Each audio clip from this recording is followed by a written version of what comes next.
کیا آپ کو کچھ اس طرح کی ویڈیوز پسند ہیں؟ اس طرح کی یا اس طرح کی؟ اوف، اب رک بھی جاؤ، سارا کچھ خود ہی بتاؤ گے یا مجھے بھی کچھ بتانے دو گے؟ اچھا بابا، آپ بتا دو۔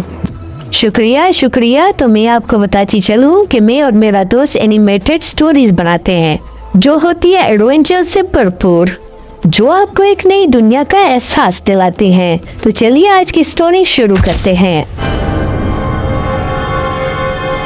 اس کے فرسٹ پارٹ کا لنک ڈسکرپشن میں ہے، کائنڈلی جا کے وزٹ کریں، نہیں تو آپ کو سٹوری سمجھ نہیں آئے گی۔ وہ اپنے شوہر جارج کو چلا کر بلانے لگی، لیکن اس کو کوئی جواب نہیں ملا۔ اس وقت اینڈریا کو کچھ سمجھ نہیں آ رہا تھا کہ وہ کیا کرے۔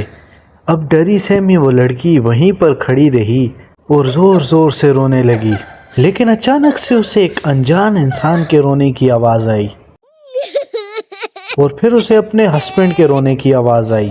اینڈریا بھاگتے ہوئے اپنے ہسبینڈ کی اور جا ہی رہی تھی، تبھی اسے پھر سے گولی چلنے کی آواز آئی۔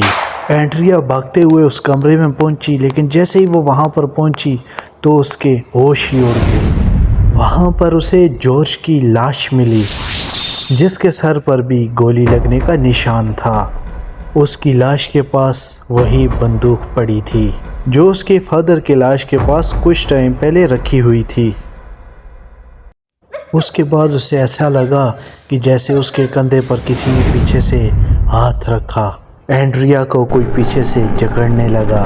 جب اس نے گردن موڑ کے دیکھنے کی کوشش کی تو اسے وہاں پر 18 سال کا ایک نوجوان لڑکا نظر آیا، جس کے سر پہ ویسا ہی اس کے ہسبینڈ اور اس کے فادر کی طرح سر پہ گولی لگنے کا نشان تھا۔ اینڈریا جب اسے غور سے دیکھنے لگی تو وہ اینڈریا کے سامنے ہی ہوا میں غائب سا ہو گیا۔ اتنا سب کچھ ہونے کے باوجود بھی اینڈریا ہمت کرتے ہوئے اپنے شوہر اور اپنے فادر کی لاش کو اس گھر سے باہر لے کر آئی۔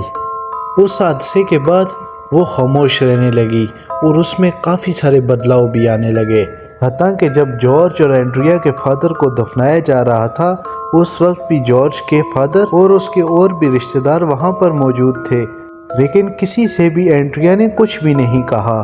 سب اس کے لیے پریشان تھے، لیکن کسی کو بھی یہ نہیں پتا تھا کہ اینڈریا کتنی سخت گھبرائی ہوئی ہے، کیونکہ اس کے فادر اور اس کے ہسبینڈ کی موت کے بعد اسے ہر جگہ پر اسی 18 سال کے لڑکے کی آتما دکھائی دے رہی تھی۔